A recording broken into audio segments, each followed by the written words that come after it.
Estamos muy contentos y agradecidos del Señor de poder compartir esta palabra del Señor con ustedes. Es una palabra que es difícil de tocar, no es un tema fácil, y las personas que han vivido situaciones a raíz de esta práctica, ya sea porque ellos cometieron este acto o porque eran familiares, el familiar cercano de quien cometió este acto, han vivido muchas situaciones de dolor. Y hoy día, guiados por el Espíritu Santo, queremos traer una palabra de consuelo, de entendimiento, y también, aunque no hay un paso fijo, ¿no?, de cómo ser liberados, porque el Espíritu Santo de Dios siempre muestra la forma precisa en que las personas alcancen libertad, sí queremos dar a conocer lo que la palabra del Señor menciona. Luego de que usted vea esta enseñanza, es importante que todas las consultas que tenga se las haga llegar a la persona que está con usted en el proceso de limpieza y de restauración, porque le va a permitir sacar a luz lo que está operando aún en su vida, pero también le va a dar luces a la persona que está, su consejero, que está trabajando con usted para ministrarle. Oramos al Señor. Padre, queremos reconocerte primeramente, reconocer tu señorío, reconocer tu gracia, reconocer que tú vas delante y vas delante estableciendo la voluntad de Dios, y en eso queremos darte gracias, porque al conocer la voluntad de Dios nosotros podemos ir en pos del propósito eterno que está en Cristo Jesús, está guardado en Él. Hoy día queremos orar y entender cuáles son las cosas que necesitamos atender en este tiempo en relación a tu propósito eterno. Que esta palabra podamos no solamente escucharla y digerirla, sino que vengamos a un entendimiento tuyo para que nuestras vidas siempre sean guardadas y sean llevadas delante en tu gracia. En el nombre de Jesucristo. Amén. Internándonos ahora en el tema del adulterio, es importante hablar de que Dios creó al hombre con la misma unidad que Él tuvo con el Hijo y con el Espíritu Santo en la eternidad.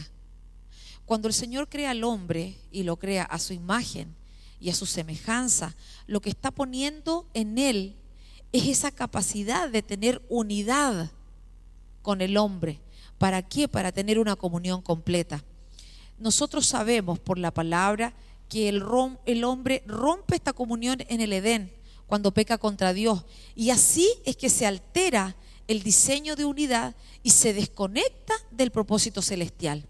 Ahora, cuando nosotros estamos hablando de adulterio, también estamos hablando de alterar un diseño que hubo en nosotros también antes de la fundación del mundo, cuando Dios pensó en la familia. Es decir, el adulterio altera el diseño de unidad entre el hombre y la mujer y el plan con el que Dios los unió, y en el que están implícitos multiplicar, fructificar, llenar la tierra, sojuzgarla con violencia, estando completos el uno en el otro. El adulterio pervierte este diseño. ¿Por qué? Porque lo altera y contamina la generación que Dios quería formar para Él como su especial tesoro. Ese era el deseo de Dios, que el hombre y la mujer fueran uno solo. Por eso es que es tan importante que el Señor dice que lo que Dios une no lo separe el hombre. Ahora, ¿no le llama a usted la atención que la Escritura en el Nuevo Testamento diga que a los adúlteros y a los fornicarios los juzgará Dios? ¿Por qué Dios no permite que esta situación la juzgue cualquiera? Más aún, cuando la prostituta es traída delante de Jesús y ahí están todos los hombres diciendo: Señor, encontramos a esta mujer en el acto mismo del adulterio. El Señor empieza a escuchar todas estas palabras y dice de que empieza a escribir con su dedo en tierra, y la respuesta que les da porque de acuerdo a la ley tenía que ser apedreada. Sin embargo, de acuerdo a la ley de Moisés tenían que ser apedreados ambas personas. Y en este caso solamente traen a la mujer que cometió el adulterio, el hombre no estaba. Y el Señor dice tan amorosamente y misericordiosamente: el que esté libre de pecado, es decir, el que está libre de culpa, juzgue, sentencie tirando la primera piedra. ¿Por qué? Porque el adulterio tiene un inicio, tiene una génesis, tiene un proceso. De la misma manera como es la fornicación. Nosotros vimos en los estudios anteriores que la fornicación nace cuando se desecha la primogenitura de Dios, lo eterno por lo temporal. Ahora, el adulterio también tiene una génesis. Nosotros vemos el final, cuando se concreta el hecho sexualmente. Pero el término adulterio o la forma del adulterio parte mucho antes. Ahora, ¿qué es lo que dice el diccionario acerca del adulterio? El adulterio, como ustedes están viendo en pantalla, deriva del latín adulterium, adulteri. Y este es un sustantivo que proviene de adúltero, de adúlteras, de adulterar, de adulteratum. ¿Y qué significa? Significa corromper algo, cambiar la naturaleza de algo, alterarlo, contaminarlo. Eso es adulterio. Por eso es que nosotros al principio decíamos: el adulterio pervierte el diseño del matrimonio, altera el diseño del matrimonio, contamina el diseño del matrimonio. Y este verbo está formado por el prefijo ad, que señala una aproximación, más el verbo altero, que significa, ¿no es cierto?, ya lo hemos dicho, alterar, falsificar. Entonces, alterar a su vez está hablando de altrum, que significa uno de los dos. Y aquí se nos aclara muchísimo más. Entonces, el adulterio consiste en que uno de los dos pervierte el diseño del matrimonio. El concepto etimológico de esta palabra es el resultado de alterar algo, de corromper algo. Y el diccionario define el adulterio como una relación sexual entre una persona que está casada y tiene esta relación sexual de manera voluntaria con otra que no es el cónyuge. En derecho, el adulterio se define como un ayuntamiento carnal entre una persona casada y alguien que no es su cónyuge. Y este acto puede ser una causa legal de separación o de divorcio según la legislación de cada país. Cuando las escrituras trazan la unión matrimonial, nosotros la podemos ver en tres partes de la escritura. La primera vez está en Génesis, cuando el Señor crea a Adán y Eva. La segunda vez, donde profundiza un poco acerca de esto, está en la ley de Moisés. Y finalmente, el que viene a encerrar todo este propósito es Jesucristo mismo. Nosotros vemos a Jesús hablando de esto en el libro de Mateo 19:5. Y dijo: por esto el hombre dejará padre y madre y se unirá a su mujer, y los dos serán una sola carne.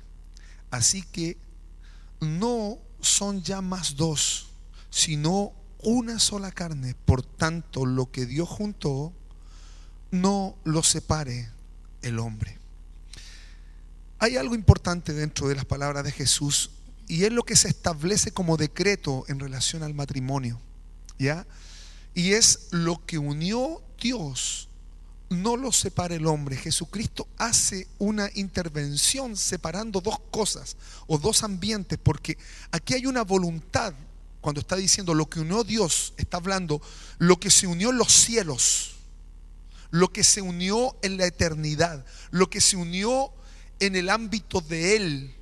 No lo separe el hombre o la naturaleza carnal, o no lo separe la humanidad. Son dos cosas que debemos tener en claro cuando hablamos de un matrimonio, ¿ya? Ahora, cuando hay adulterio, lo que ocurre es la separación de este diseño de unidad. Ahora, ¿cuál es ese diseño de unidad? Es el diseño eterno de Dios cuando Dios establece el matrimonio, lo establece como una unidad para llevar a cabo su propósito eterno. ¿Ya? Entonces, cuando empezamos a hablar de que esta voluntad de Dios nos pone en una encrucijada, recordemos, Él dice, lo que unió Dios no lo separe el hombre. ¿Cuál es la encrucijada en este sentido? ¿Cómo sabemos cuando Dios une un matrimonio y cuando no? Es una pregunta demasiado importante. ¿Dios une a todas las parejas? ¿Todos los matrimonios que bendice un pastor son unidos por Dios? Estas preguntas, hermanos, son demasiado profundas y necesitamos dar respuesta a esta. Lo vamos a hacer en otro momento, pero si usted necesita saber acerca de esto, revise un ítem que nosotros tenemos como preparación matrimonial que habla acerca de esto. Pero queremos decir, digamos, para empezar, que el matrimonio es una institución que Dios creó y es un medio de y para llegar al propósito. El matrimonio en sí no es un fin, es solo un medio. ¿Y un medio para qué? Para llevar a cabo, ¿qué cosa? El propósito eterno de Dios. De manera que aquí hay una clave, porque para que dos personas se casen deben conocer el propósito eterno y deben estar en él. ¿Cuál es el problema hoy día de muchas familias? Se casan sin saber lo que hacen, para qué y para quién. ¿Ya? Entonces debemos saber entonces que esto es un medio para desarrollar el propósito eterno de Dios, donde al interior de la familia. Ahora, en este contexto, el hombre y la mujer necesitan ser fieles ¿a qué cosa? Al pacto y a los votos que se prometieron. Pero entienda algo, no es como un fin. La persona que se une debe entender y debe estar caminando en el propósito eterno, porque si no se produce una separación. El matrimonio se desconecta de la voluntad de Dios, y eso es importante que lo entendamos. Ahora, dentro de esto lo acabamos de decir entonces, que los cónyuges sean fieles al pacto y a los votos que prometieron. ¿Por qué? Porque lo hacen dentro de un contexto de eternidad y de propósito de Dios. Ya lo dijimos, fuera de este contexto, cuando la unión está fuera de ese propósito, entonces los esposos van a quedar expuestos a cualquier práctica torcida, no solamente adulterio,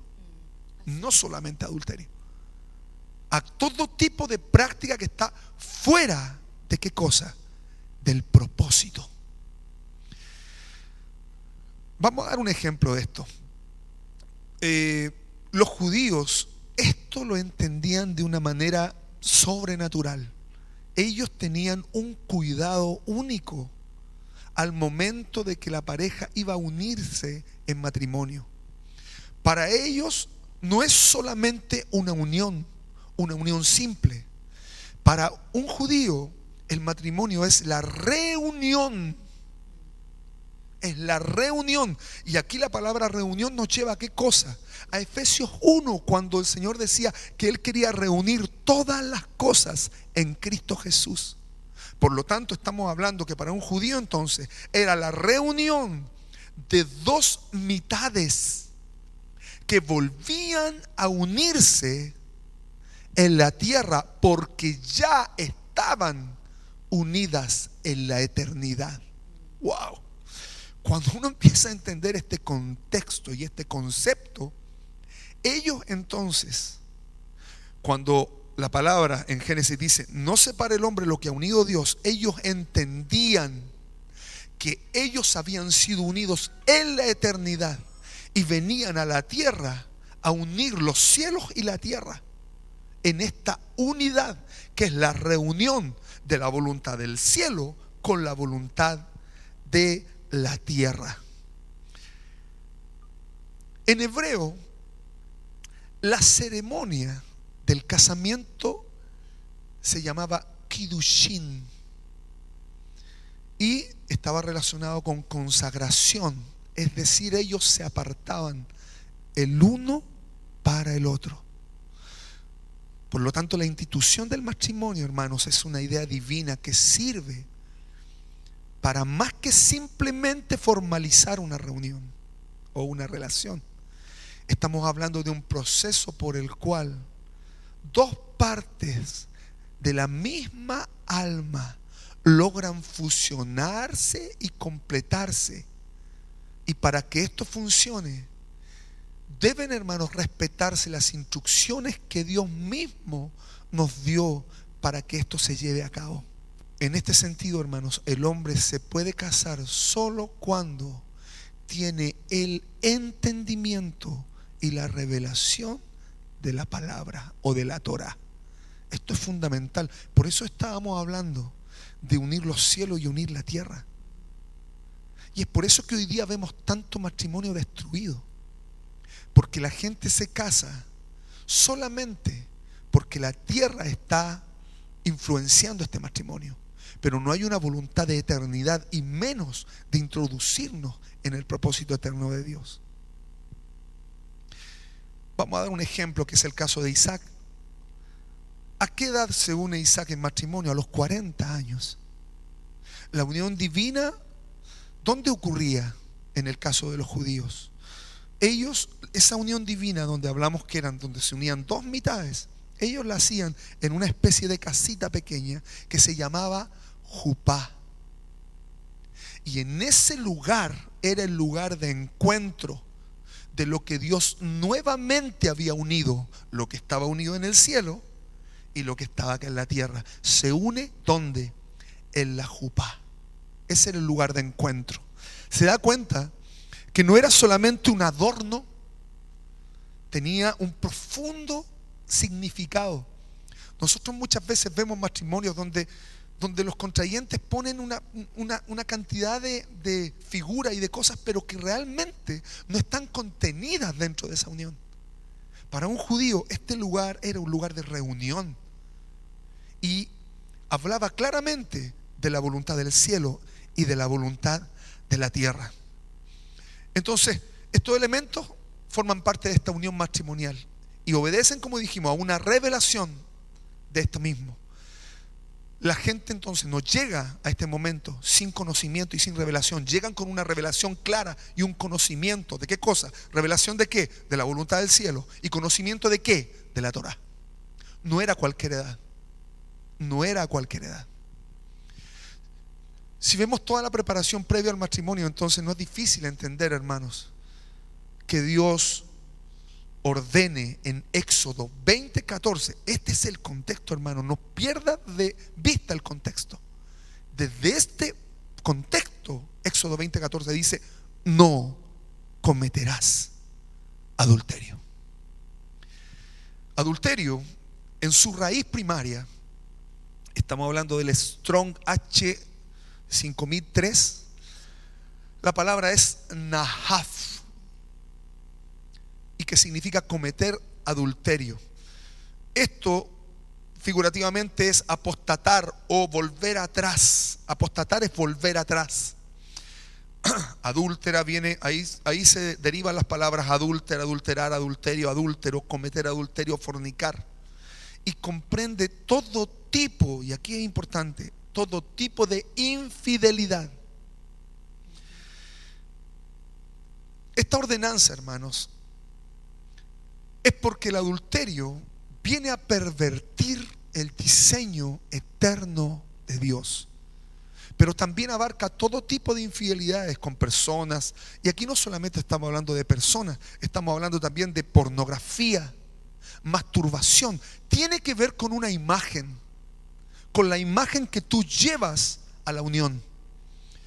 Es por eso que en los evangelios este concepto, hermanos, se extiende al pensamiento del corazón. Y en esto el Señor es muy claro y es muy conciso frente a lo que tiene que ver con en sí el adulterio. Jesús dice: oísteis que fue dicho, y ahí está hablando de la Torá: no cometerás adulterio. Jesús viene a establecer y a dar cuenta de la motivación del corazón luego. Él profundiza mucho más que en una simple ley, que ya lo dijimos, hermano, está dentro de un contexto. Jesús dice, pero yo os digo que cualquiera que mira a una mujer para codiciarla, ya adulteró con ella en su corazón. Eso lo tenemos en Mateo 5, 27 y 28. Cuando nosotros hablamos de la instrucción de Dios para el matrimonio, hay una parte de la casa, de la crianza, que es fundamental. Es allí donde nosotros recibimos la instrucción, es allí donde nosotros somos dirigidos, aconsejados, y donde nosotros también vemos un modelo de matrimonio, en el caso de personas que vienen de hogares con papá y mamá. Pero la palabra del Señor, cuando habla de cómo se tiene que formar el matrimonio, tiene instrucciones precisas. Y la instrucción está en Génesis 2:24 y dice: dejará el hombre a su padre y a su madre y se unirá a su mujer, y los dos serán una sola carne. Y tal como mencionábamos recién, esto no es difícil de entender, porque si Dios los unió, eran uno. No son personas que se unen al azar, simplemente porque se gustan, simplemente porque se quisieron o se enamoraron, sino que tienen una unión para cumplir ese propósito de Dios. Y para que formen ese propósito juntos en Dios, el hombre tiene que dejar a su padre y a su madre. ¿Qué significa esto? Esto significa que el matrimonio se forma por dos personas, el esposo y la esposa. Y el llamado que Dios hace para salir de la cobertura de los padres es al hombre. El hombre tiene que salir de la cobertura de los padres porque tiene que ponerse bajo la cobertura de Cristo. Él tiene que tener como cabeza a Cristo, y en esa posición se tiene que unir a su esposa. Y mire qué cuidadoso es el Señor. El Señor es tan cuidadoso que no le dice a la mujer dejará también a su padre y a su madre. No le pide eso a ella. No ordena que la mujer deje el padre y madre, sino que el esposo tiene que tomar a la mujer de su casa y comenzar a edificar con ella, pero también empezar a edificar en ella. Y la mujer, por amor, porque ve que el hombre sabe cuál es la dirección que tiene que tomar la familia, porque ve que el hombre, voy a usar un dicho muy chileno, tiene los pantalones bien puestos para resolver las situaciones, para dirigir a la casa con sabiduría. Como ve ella que bajo la protección de él está segura, entonces ella va y se pone bajo la cobertura del esposo, porque ella sabe que así está bien. Ahora, si ve que no se cumple este diseño de Dios, hay una perversión en el diseño del matrimonio. Es decir, si el hombre no sale de la cobertura de su casa, de su padre y de su madre, entonces no se concreta esa unión. Porque los pasos son: deja padre y madre para que te unas a tu mujer. Es decir, si el hombre se casa y sigue escuchando más la voz de la madre que la voz de su esposa, la esposa no se va a poner inmediatamente bajo la cobertura de él. Si él sigue siendo, por ejemplo, mantenido bajo el padre y su madre, la señora no lo va a ver a él como el elemento de protección y de cuidado. ¿Por qué? Porque el Señor tiene esa forma. Si él sigue unido a su casa y no deja padre y madre, entonces no se puede concretar este diseño de Dios, que significa estar pegados. Se unirá a su mujer. En la raíz de esta palabra, unirá a su mujer, es estar pegados como si hubiese un pegamento. Y si no se cumple esto, hermano, puede que el marido viva con la mujer en la misma casa, pero no se va a concretar la unidad. Mientras el hombre no saque su paternidad y la maternidad de sí. Primero resuelve las cosas con los papás, después le cuenta a la mujer lo que va a hacer. O los padres se sienten con el derecho de decir lo que quieran a la esposa y el marido se queda callado. Ahí no hay una unidad. Porque el hombre tiene que formar un hogar independiente y tiene que tomar sus decisiones con el Señor y con su esposa. No donde las palabras de su papá y de su mamá sean puestas por sobre lo que el Señor dice y por sobre el cuidado de la esposa. Donde la prioridad luego del Señor es la esposa, no los padres. Y ahí es donde ella se siente protegida y siente que el amor de su esposo es un lugar seguro. Y eso va a provocar, ¿no es cierto?, que ella lo siga. Han habido tantos casos, hermanos, que nosotros hemos visto, donde la suegra le dice lo que quiere a la esposa y el esposo se queda callado. Y se empiezan a formar heridas, hermanos, en la mujer que no se resuelven con un regalo. Se resuelven poniendo orden en la casa. El sueldo, incluso del esposo, la prioridad es la casa, la esposa, los hijos, no los padres. ¿Por qué? Porque, hermanos, si no ocurren estas cosas así, si no se sale de esa protección, de esa cobertura, hermano, entonces no se puede lograr la unidad. Por eso, hermano, si usted se casó y se quedó viviendo con sus padres, con los papás del esposo, hermano, no, es difícil pueden formar una sola carne, difícilmente, porque incluso hasta en la crianza de los hijos, la voz del abuelo y de la abuela va a primar más que la voz suya y la voz de su esposa. Ahora, ¿qué es lo que pasa cuando la mujer no sale de la cobertura? Esto también es un poco complicado, y antes de hablar de esto quería reafirmar algunas cosas que nosotros tenemos que ver al momento de casarnos. Primero, entender que el matrimonio, otra vez lo digo, está dentro de un contexto de propósito eterno de Dios. Eso es muy importante. Dentro de esto, una persona, y nosotros lo hemos hablado en otros temas cuando hablamos de los 3 vientres, se desarrolla en 3 vientres o en 3 unidades que guardan su integridad o su formación. El primero es el vientre de la madre, que te va a guardar desde tu momento de gestación hasta tu momento de nacimiento. Luego un segundo vientre vendría siendo la familia, que va a ser la familia. Te va a conectar primeramente con el propósito eterno de Dios, sí. Te va a conectar con la voluntad de Dios en la tierra, también. Y esa cobertura va a generar en una persona que al momento de salir de ese vientre, que sería al momento de casarse, esté en condiciones, número 1, de entender el propósito eterno de Dios dentro de él. Número 2, de saber cuál es su manifestación aquí en la tierra. Y por ende, te vas a unir en forma natural, hermano, con alguien que cumple con esos requisitos. Porque toda unión es espiritual. El punto es en qué condiciones están los espíritus de las personas al momento de unirse. Y finalmente tenemos un tercer vientre, que es la iglesia, que nos va a llevar a qué cosa, a salir, una vez que salgamos de ese vientre o que seamos manifestados, manifestar a Cristo al mundo. Esos son como los 3 grandes centros que nos guardan y que nos ayudan a llevar a cabo el propósito eterno de Dios. Eso es muy importante. ¿Qué pasa entonces cuando una mujer, luego de haber salido de esos vientres, ¿cierto? Salen de la cobertura de sus padres, ¿cierto? O no salen, saliendo no salen.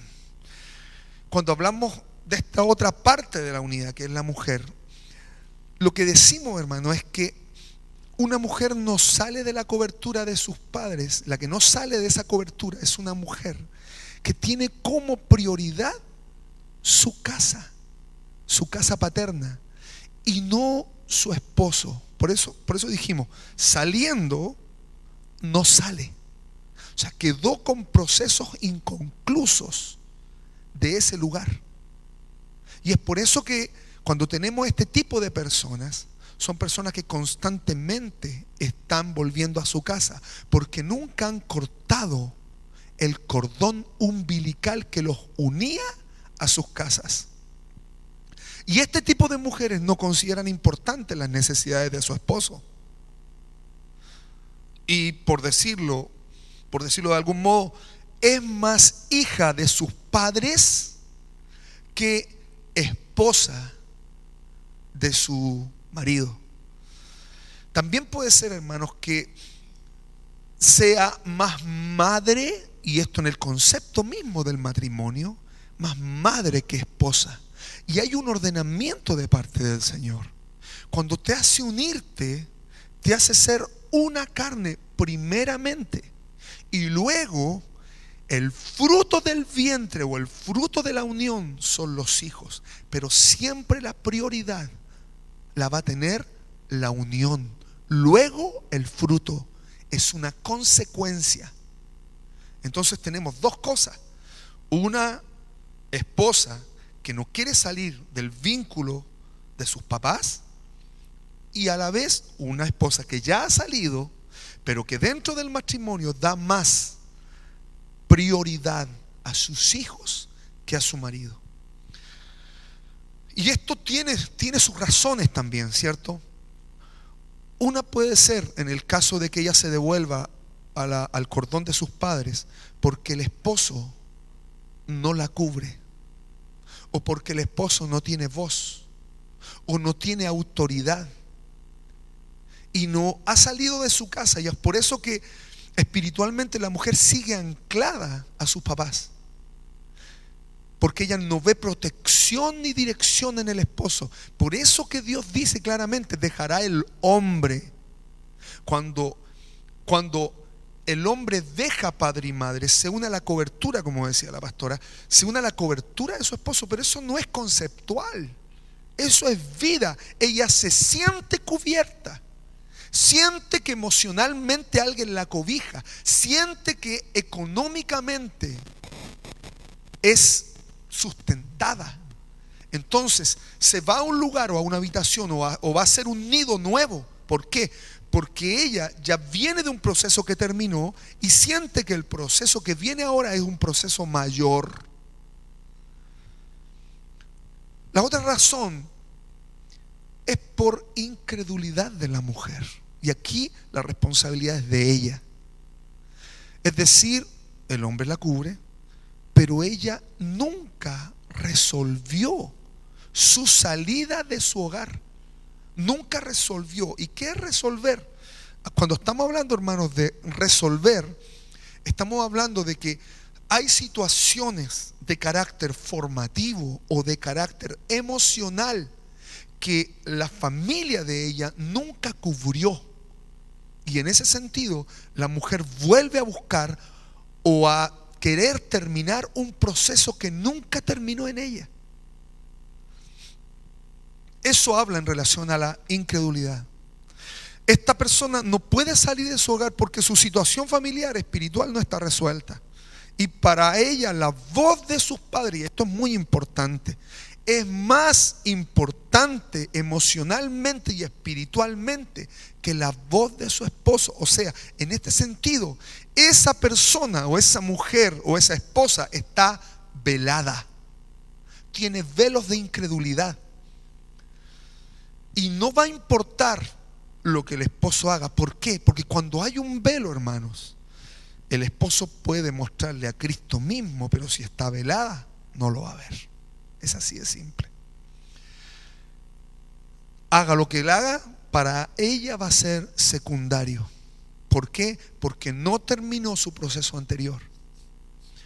Y en este caso, la opinión de su esposo simplemente va a ser inferior a la de sus padres. En este caso, hermanos, ¿qué pasa? El hombre queda insatisfecho porque no tiene la compañera de vida que por diseño, y aquí volvimos al propósito, no podemos despegarnos del propósito, por diseño necesita. La Escritura dice: no es bueno que el hombre esté solo, y aunque la mujer esté con él en casa, ¿cómo está ese varón? Solo.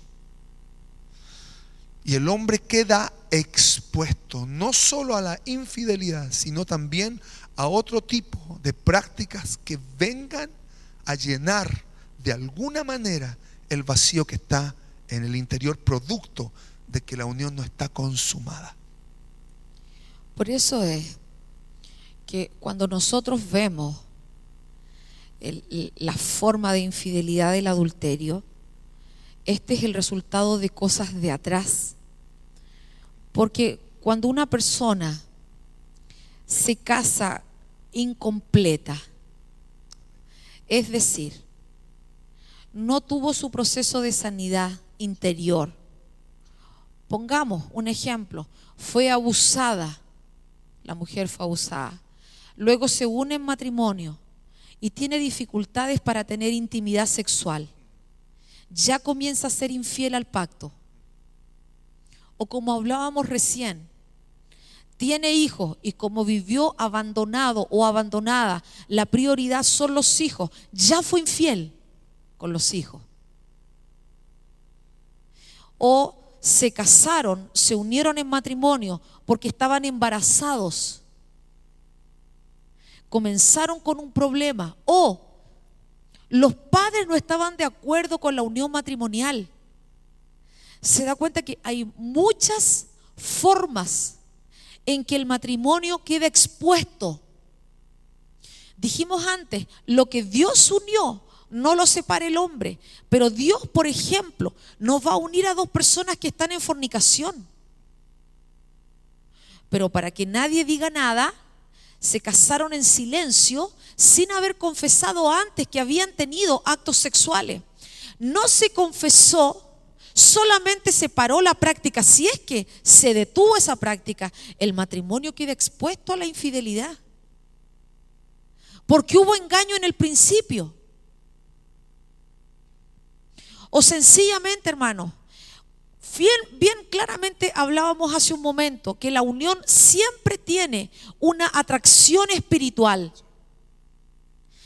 Y hemos visto incluso matrimonios que se han conocido no en una congregación, se conocieron en una fiesta, se conocieron en una discoteca y tienen problemas luego de casado, porque la unión, el conocerse, no estaba en Cristo. Quedan expuestos a la infidelidad. Ahora, nosotros, claro, vemos el adulterio solamente como la práctica final. Por ejemplo, es que él la engañó, pero hermano, vámonos más profundo. ¿Por qué la engañó? Y con todo respeto, yo no quiero poner culpa sobre nadie. Quiero que veamos en el nombre de Jesús qué fue lo que torció o mancilló la unión, o sencillamente se casaron solamente por el civil.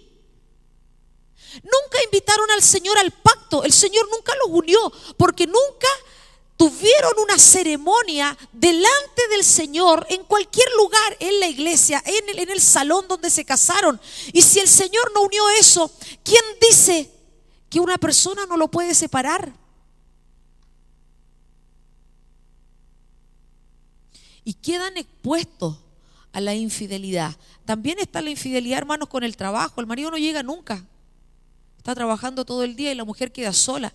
Y la mujer necesita, por diseño, afecto, sentirse bella, sentirse amada, sentirse protegida. Y como ese es el diseño con el que el Señor la hizo a ella, y el marido no está supliendo eso, ella queda expuesta también a buscar esa falencia de cariño afuera. Si alguno de los esposos fue abusado sexualmente, también van a tener una puerta abierta a la infidelidad, ya sea porque se vuelven activos de una manera torcida, o porque tienen frigidez, o porque hay eyaculación precoz, o sencillamente porque para ellos no es importante la intimidad sexual para alguno de los cónyuges. Entonces, para poder ver lo que abrió la puerta al adulterio, tenemos que ir mucho más atrás. Hay gente que no se casa enamorada o enamorado. Se casa por compromiso. Hemos escuchado testimonios de gente que tuvo tanto tiempo una relación amorosa que luego por compromiso tenían que casarse. Otros porque los padres le dijeron, esa es la persona que te conviene. O sencillamente porque ellos vieron que eso le convenía. Pero luego, hermanos, cuando el matrimonio se va desarrollando sí pueden enamorarse. Porque si bien es cierto, el Señor une a dos personas que se aman, que se quieren, que se apasionan, que se gustan. Por eso es tan importante, como decíamos hace un rato, vea la preparación matrimonial, porque ahí va a ver cuáles son los amores que tienen que estar activos para casarse. ¿Qué dice la ley de Moisés acerca del adulterio? Ya lo veíamos, Éxodo 20:14. No cometerás adulterio, Éxodo 20:17. No codiciarás la casa de tu prójimo, no vas a codiciar la mujer de tu prójimo. Y sigue: su siervo, su criada, su buey, su asno. Levítico 20:10. Si un hombre comete adulterio con la mujer de su prójimo, el adúltero y la adúltera indefectiblemente serán muertos. ¿Por qué daban esta sentencia? Porque el Señor a través de Moisés viene a establecer esta sentencia, porque necesita que el mal sea desarraigado de Israel, como el mal desarraigado. Hermanos, cuando las prácticas de adulterio pasan de generación en generación, se altera el código genético. Por eso es que existe el gen del adulterio. ¿Cómo lo resolvió el Señor? No estaba el sacrificio de Cristo para resolverlo. Cristo no había muerto para cambiar la naturaleza pecaminosa. Y la única forma de hacerlo, la única forma de que esto no se transmitiera genéticamente a las generaciones, era muerte. Y no era cualquier muerte, hermano. Era una muerte por apedreamiento. Y ustedes saben, hermano, que en el contexto judío una piedra se forma cuando en 3 generaciones se repite la misma práctica, la misma forma de creencia. En el aspecto natural del adulterio, en lo que significaba el adulterio, esta práctica no iba a resolver las consecuencias. No iba a resolver la raíz que estaba metida adentro, ni las consecuencias. Pero, como ya lo dije, el Señor Jesucristo todavía no había venido. La única forma de resolver este mal era así. Ahora nosotros sabemos que en Cristo sí hay autoridad, poder y amor para restaurar este pecado. Ciertamente en este tiempo la única forma de resolverlo como era la muerte.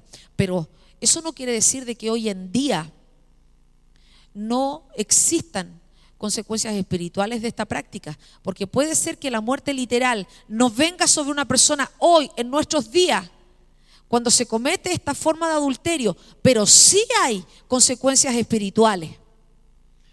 Sí, antes de entrar a las consecuencias espirituales, reafirmar algo en relación a lo que estábamos recién diciendo, y es que en el caso de los judíos, ellos cuando veían que venía una pareja que había tenido mancilla antes, ellos no los casaban en la jupa, no los casaban. ¿Sabe que era tan importante para ellos entender cuando una unión había sido unida desde antes? Que ellos no usaban este lugar, que era un lugar espiritual y terrenal, ¿cierto? Era un lugar de encuentro, para unir este tipo de uniones. ¿Por qué? Porque ya venían mancillados. Y es cierto eso, que la semilla del adulterio es algo que viene. ¿Por qué? Por diferentes tipos de prácticas, por formaciones, aún por traumas emocionales. Entonces, eso es importante entenderlo y reafirmarlo. ¿Qué nos muestra Proverbios, cierto? Proverbios nos está mostrando parte de las consecuencias de la vida de quienes cometen este acto, digamos. Proverbios 2:11 y 10, mire lo que dice: cuando la sabiduría entrare en tu corazón y la ciencia fuere grata a tu alma, la discreción te guardará, te preservará la inteligencia. Y luego dice: serás librado de la mujer extraña, de la ajena que halaga con sus palabras, la cual abandona al compañero de su juventud y se olvida del pacto de su Dios, por lo cual su casa está inclinada a la muerte y sus veredas hacia los muertos. todos los que a ella se lleguen no volverán ni seguirán otra vez los senderos de la vida.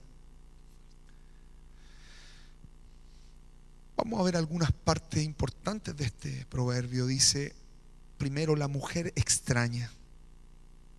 ¿Sabe? Aunque pudiésemos pensar que esta mujer ajena es una prostituta, como se puede pensar, la verdad es que la raíz de esta palabra, ¿cierto? Extraña, habla de alguien que comete adulterio y no que comercia con el sexo. Aunque también podemos involucrar, ¿cierto?, en este caso, a una prostituta. Pero lo que debemos entender de este pasaje es que es toda mujer que no es tu esposa. Y la otra palabra dice, no volverán. La raíz de volverán es shuv. Y en su raíz primaria corresponde a volverse. Otra forma es literalmente o figurativamente, no necesariamente con la idea de volver al punto de partida, pero sí habla de detener, de volver, discurrir, enderezar, engañar, esconder, estorbar, girar, giro, huir, impedir, ir, levantar. Y hay un sinnúmero de palabras que están dentro de esto, pero finalmente es volver y vuelta. Entonces lo que está planteando Salomón en este proverbio es que el camino del adulterio se abre como tal cuando una persona no busca ni clama por sabiduría, prudencia e inteligencia. Hermanos, estas tres palabras, fíjese, la Escritura dice, la sabiduría edifica la casa. ¿Dónde se adquiere? En el hogar. La prudencia y la inteligencia en el hogar. Son cosas que el padre y la madre deben formar, poner, enseñar en los hijos. Entonces, habla de una consecuencia de una búsqueda de Dios pasiva, de una relación sin profundidad con el Señor. Cuando una persona, hermanos, busca a Dios y busca llenar sus fuentes en Él, el temor de Dios viene como una consecuencia. Y junto con Él también el conocimiento y la inteligencia divina. Ahora, cuando hay temor de Dios, la persona, hermanos, simplemente está protegida. Ahora, por otro lado, el conocimiento de Dios, hermanos, es un camino que tiene veredas, no es abierto. Y sus veredas, las cosas que contienen este camino, las que van a producir una contención, es el juicio de Dios. Cuando entramos por este camino, entendemos la justicia de Dios, entendemos el juicio y la equidad. Entonces, esta palabra añade que cuando la sabiduría y la ciencia entran en el corazón de la persona, el resultado es que la discreción te va a guardar y la inteligencia te va a preservar de el hombre perverso y de la mujer extraña. Este proverbio añade y dice que su casa está inclinada a la muerte. Y quiero tocar un poco lo que decíamos hace un instante, porque, hermano, no se engañe el hombre. Todo lo que el hombre sembrare, eso va a cosechar. Entonces, hay una de las razones que abre la puerta a este pecado es lo que hicieron los padres. Si el padre fue una persona que tuvo esta práctica, a mí hasta me da un poco de incomodidad decir, pero si el padre fue un adúltero, tenga por seguro o que sus hijos van a ser adúlteros o que los van a engañar. Porque la casa se inclina hacia esas veredas. Y los hijos, cuando nosotros cometemos adulterio, sea el padre o sea la madre, quedan expuestos a este camino. Los nietos quedan expuestos a este camino. Porque es legal que ellos cosechen la infidelidad que nosotros cometimos. De ahí la importancia de que ahora que estamos teniendo esta luz, no tan solo resolvamos el problema del adulterio en el matrimonio, sino limpiemos nuestra casa para que nuestros hijos en Cristo no vivan las mismas situaciones, porque téngalo por cierto que el camino de ellos tiene una inclinación hacia este tipo de prácticas. Dice este proverbio que la casa está inclinada a la muerte. Y esto quiere decir, hermanos, que el acceso espiritual a la muerte y al Hades se abre por esta puerta. Literalmente esto quiere decir que la casa se hunde en el Hades. Por eso es, hermano, que hablábamos hace un minuto, que no hay camino de regreso, porque nadie sale solo del Hades. No basta con decir, hermano, cometí adulterio, engañé a mi esposo, engañé a mi esposa. No basta, necesitas que te ayuden y te saquen de esas sendas. Ahora, ¿qué es muerte? Porque dice, la casa se hunde en el Hades, dice unas versiones. Otras dicen, la casa se inclina a la muerte. ¿Y qué cosa es muerte? En su raíz es Mavet. Usted ahí lo está viendo en pantalla.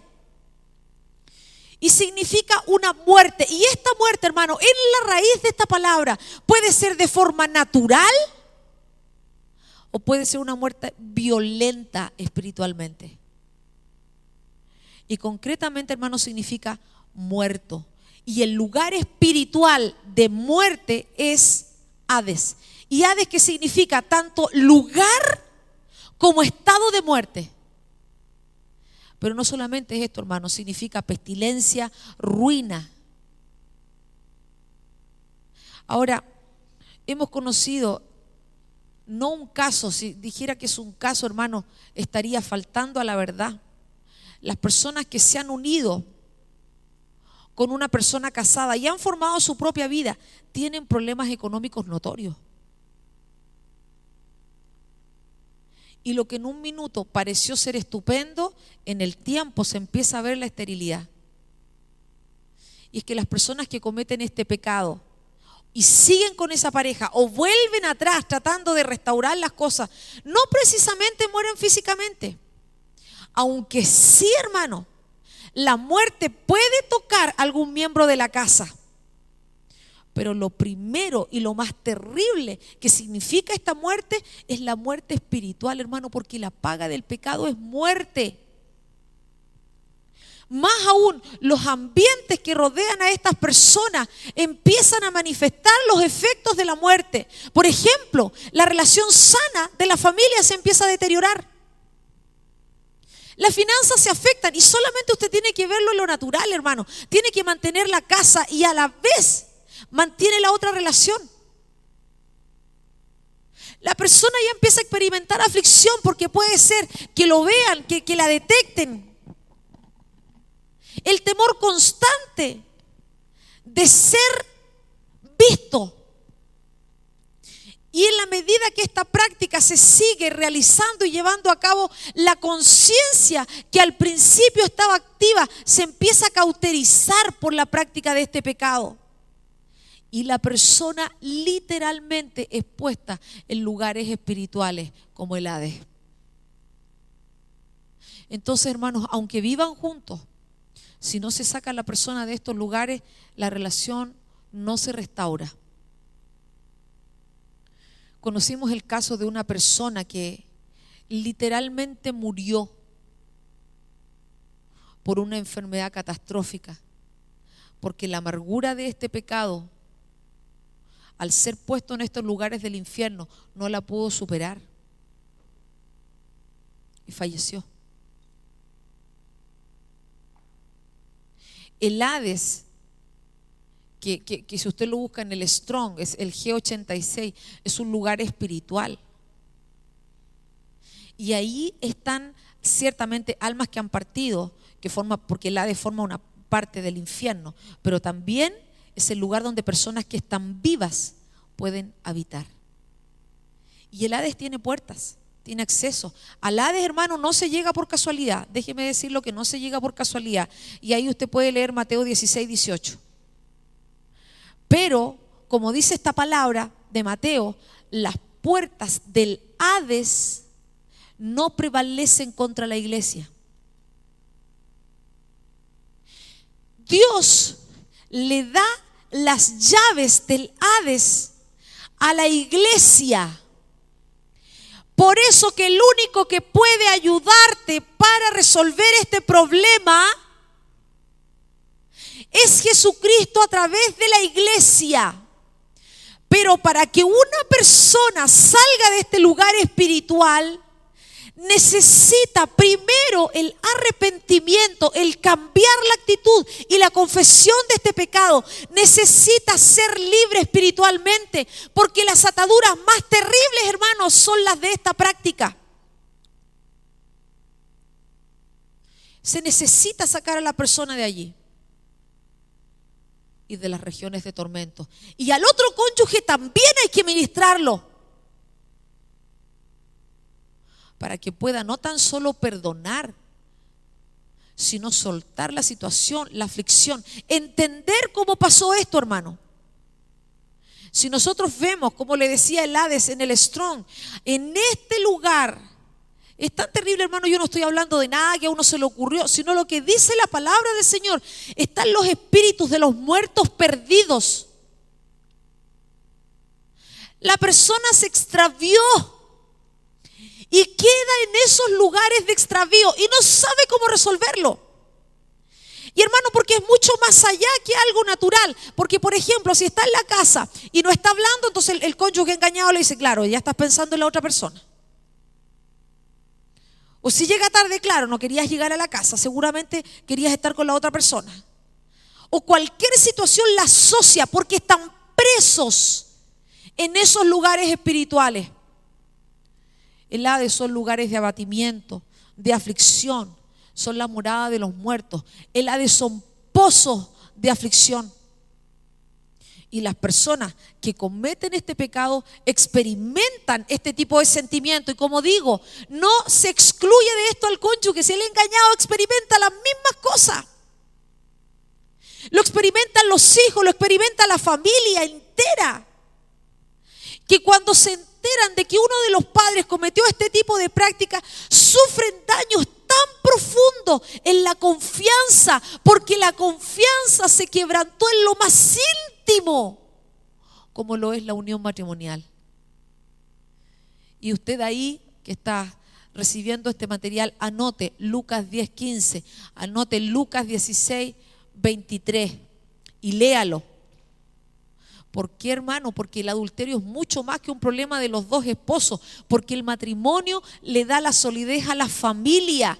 Y cuando en el matrimonio se produce la infidelidad, la cobertura se retira y los hijos quedan descubiertos. Ahora, Proverbios dice que esta casa queda inclinada hacia la muerte. Y también, hermano, tengo que decirle que bíblicamente existen muertes naturales. ¿Se acuerda de Abimelech cuando toma a Sara, la esposa de Abraham? Es lo mismo que dice Levíticos 20:10. Ambos indefectiblemente morirán. Dice que Dios vino a Abimelech en la noche y le habló a través de un sueño y le dijo: muerto eres a causa de la mujer que tomaste, la cual es casada con marido. Y todavía no había tenido relaciones sexuales con ella. Mas Abimelech dice, no se había llegado a ella y dijo: Señor, ¿matarás al inocente? No, me dijo él, Abraham, mi hermana es, y ella también dijo, ¿es mi hermano? Con sencillez de corazón y con limpieza de mis manos he hecho esto. Y le dijo Dios en sueño: yo también sé que con integridad de tu corazón has hecho esto, y yo también te detuve de pecar contra mí, así no te permití que la tocase. Ahora devuelve a la mujer a su marido, porque es profeta, y orará y vivirás. Si no la devuelves, sabe de cierto que morirás tú y los tuyos. Ahora, hermano querido, por eso le digo que esto no se resuelve solamente: esposa mía, perdóname, ya te perdono, y Señor, restaura el matrimonio. Hay que retirar el espíritu de muerte del matrimonio. Hay que sacar a los cónyuges del Hades, de la aflicción.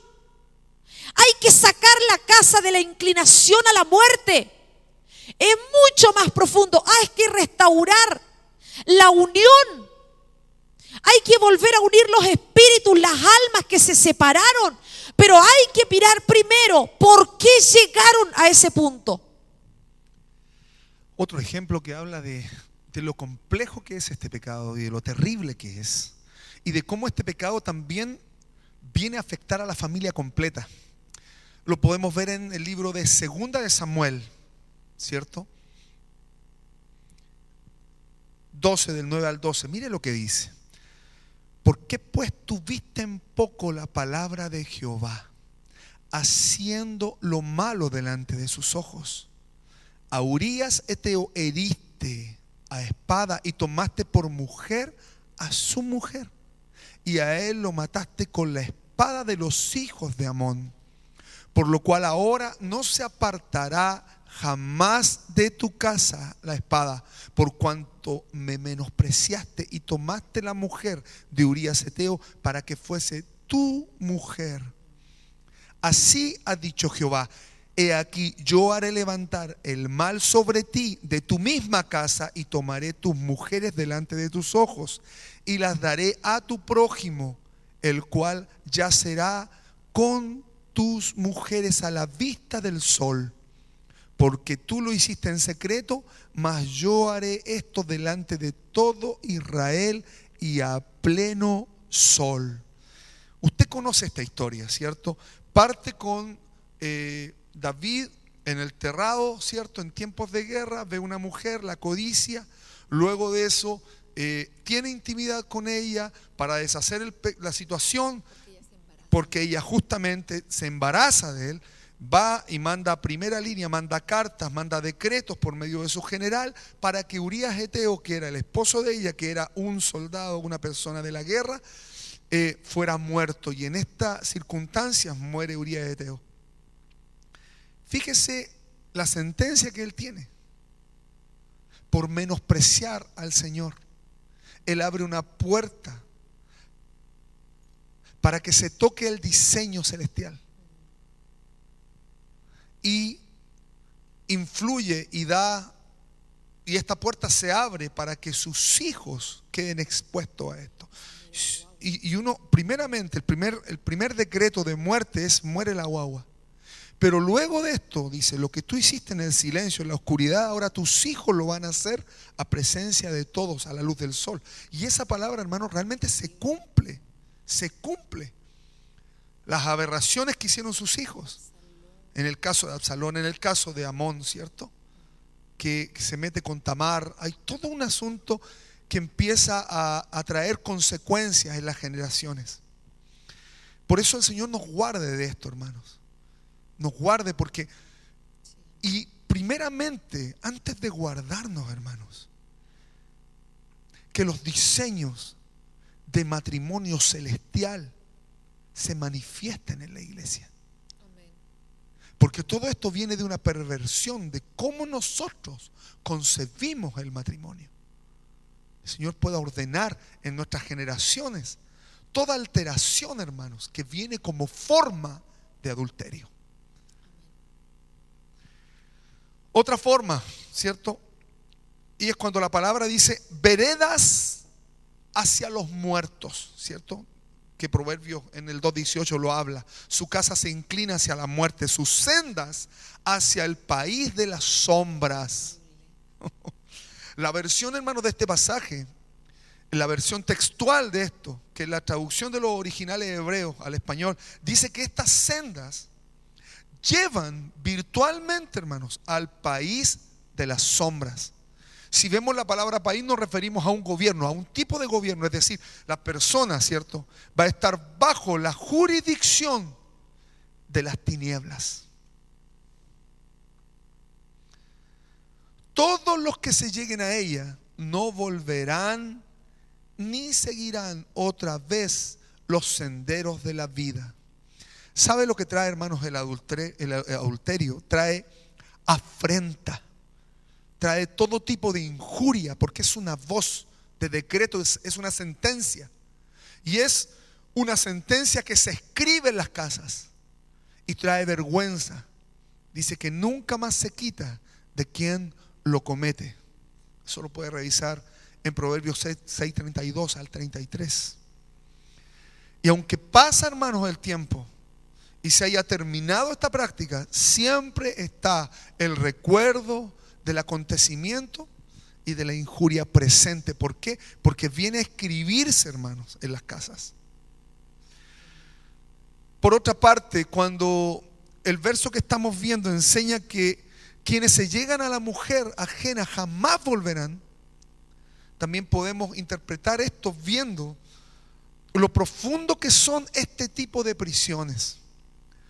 Son lugares de muerte, son lugares de Seol, pero más aún, la escritura textual dice que te insertas o eres sometido o eres puesto en el país de las sombras. Y para poder, hermanos, salir de estos lugares, una persona no puede hacerlo por sí mismo, porque está bajo un gobierno, y cuando estamos bajo de un gobierno, la persona no puede salir sola. Necesita otro gobierno y por ende el derecho legal de una persona que esté en una posición de gobierno que pueda sacarte de ahí. Y esto nos une necesariamente al cuerpo de Cristo. Hay muchas cosas que en un tiempo nosotros las pudimos manejar, las pudimos hacer, pero cuando estamos en presencia de este tipo de pecados, la persona no puede salir de este gobierno. Necesita la gracia, la unción de alguien que esté en autoridad, o sea, que esté libre primeramente de este pecado y que pueda sacarte de ese tipo de gobierno. Ahora, la iglesia, hermanos, el Señor le entrega las llaves del infierno y del Hades. La iglesia tiene la autoridad para sacar de estas prisiones a las personas que han caído en esto. Dentro de esto no basta, hermanos, con pedir perdón y arrepentirse. La persona necesita salir de este gobierno y para ello la iglesia es quien tiene estas llaves. La iglesia puede adentrarse. ¿Se acuerda cuando le dice a Pedro que él entrega las puertas del infierno, las llaves del infierno y las del Hades? Ahora, dentro de esto también, hermanos, si en el corazón está, ¿cierto?,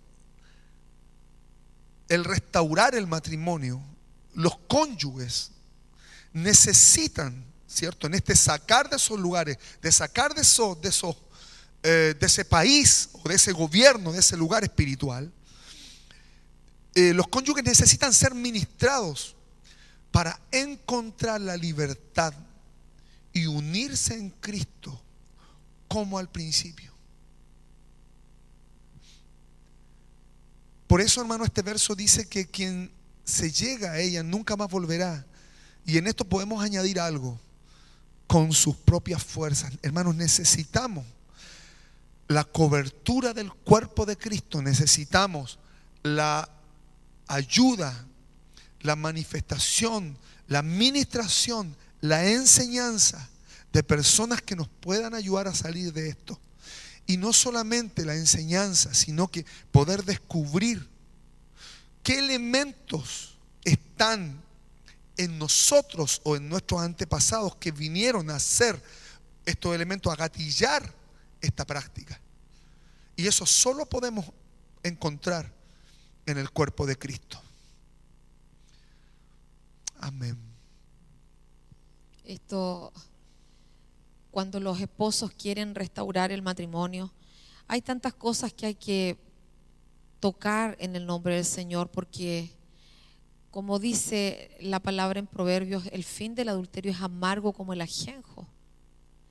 Hay cosas que hay que hacer en lo natural, cosas básicas, como sacar a la tercera persona, ¿no es cierto?, del celular, del Facebook, no sé, poner límites radicales, no de a poquito, radicales. Pero también hay procesos espirituales que tienen que acompañar este trabajo en lo natural, porque esto, hermano, se toca en dos frentes. Por una parte, de modo natural, en cosas que hay que hacer de manera práctica, que el consejero que está con ustedes les va a decir. Y aunque nosotros aquí vamos a dar algunos pasos, estos pasos no son una regla, sino que son algunas cosas que dice la palabra del Señor, porque en la administración que usted está teniendo y en la consejería que usted está teniendo es donde el Señor le va a decir específicamente qué cosas hacer.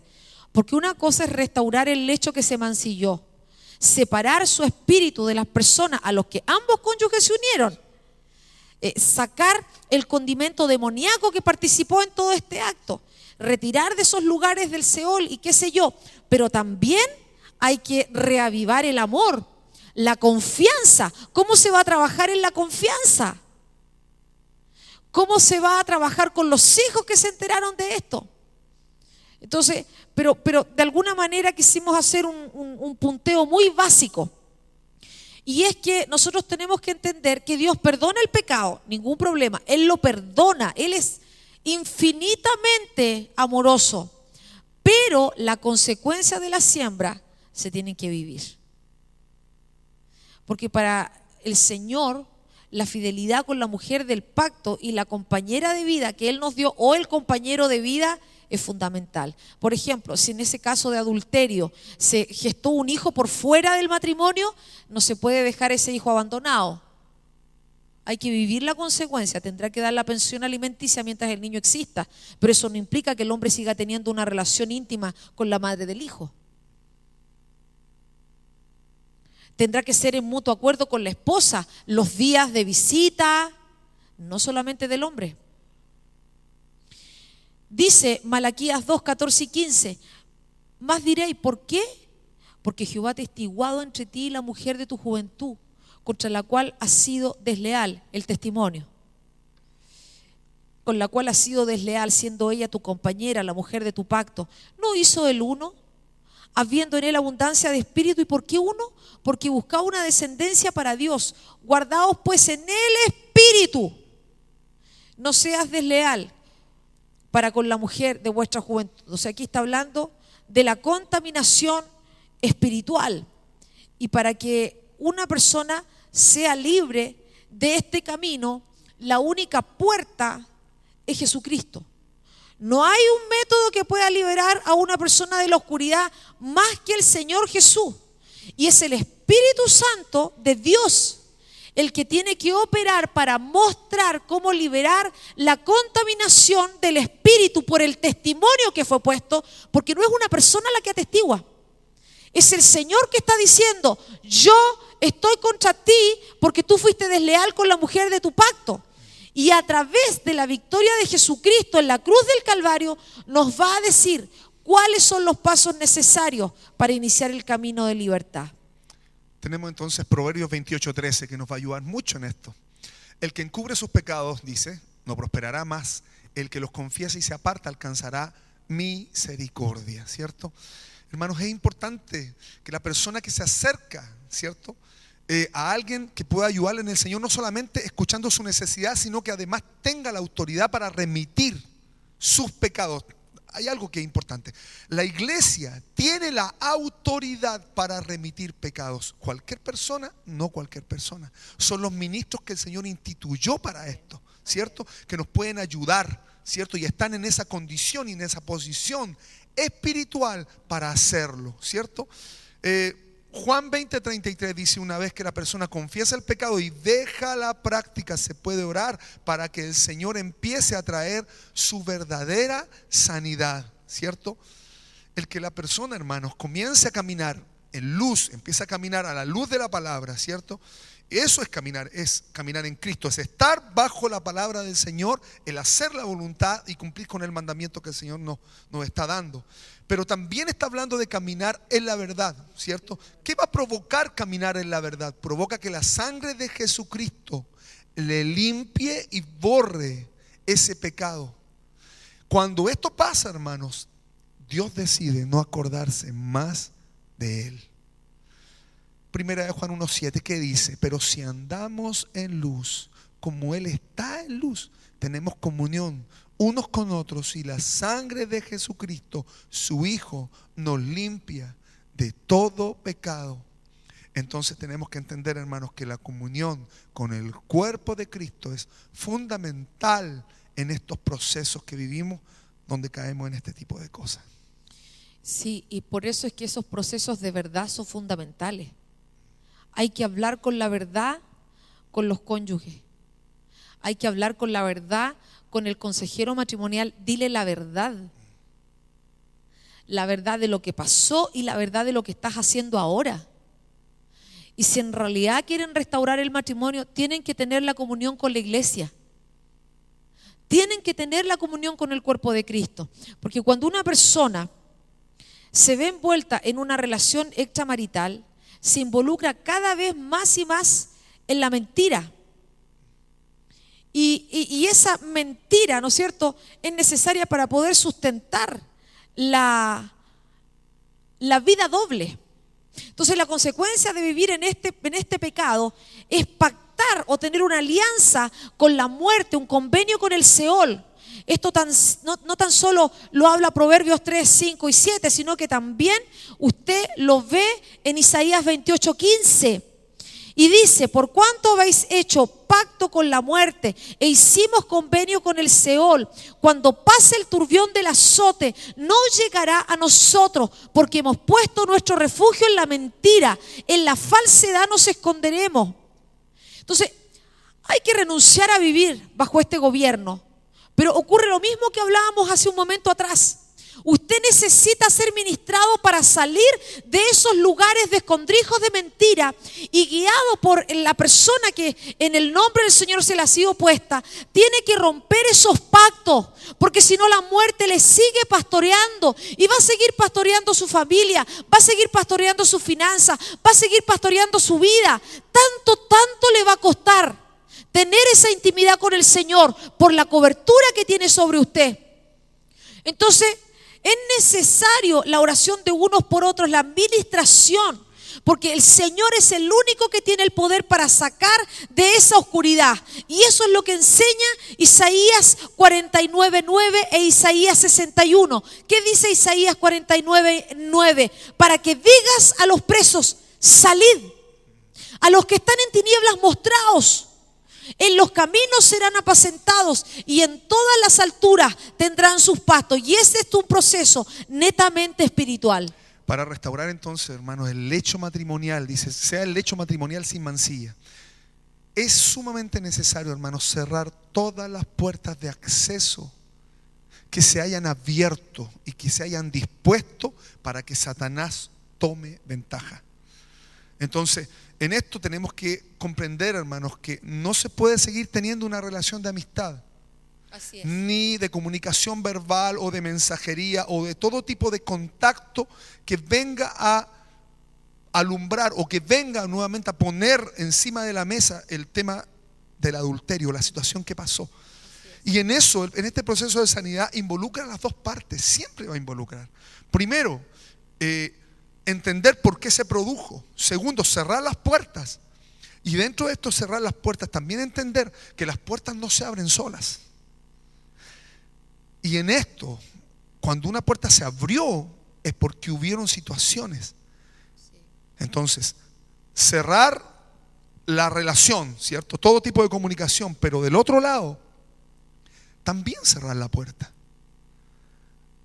Si el adulterio lo cometió el hombre, la mujer también tiene responsabilidad en eso. Y empezar a detectar cuáles fueron los hitos, las situaciones, y traerlas a una restauración, volvernos de nuestro pecado y establecer un proceso de sanidad en base al arrepentimiento y a la restitución. En este proceso de sanidad es el cónyuge que incurrió en este pecado, ¿cierto? Es él quien debe dar las muestras de fidelidad para que el otro vuelva a recobrar la confianza. Pero sin embargo, tampoco se puede lograr una restauración si la acusación, y aquí viene la parte del otro lado, es parte del día a día.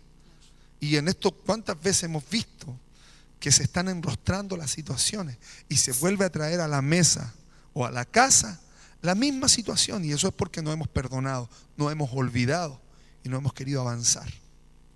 Y esto, hermanos, tiene que ver con que ambos esposos se pongan de acuerdo para restaurar el lecho y sacar de esta manera la mancilla, lo que se mancilló.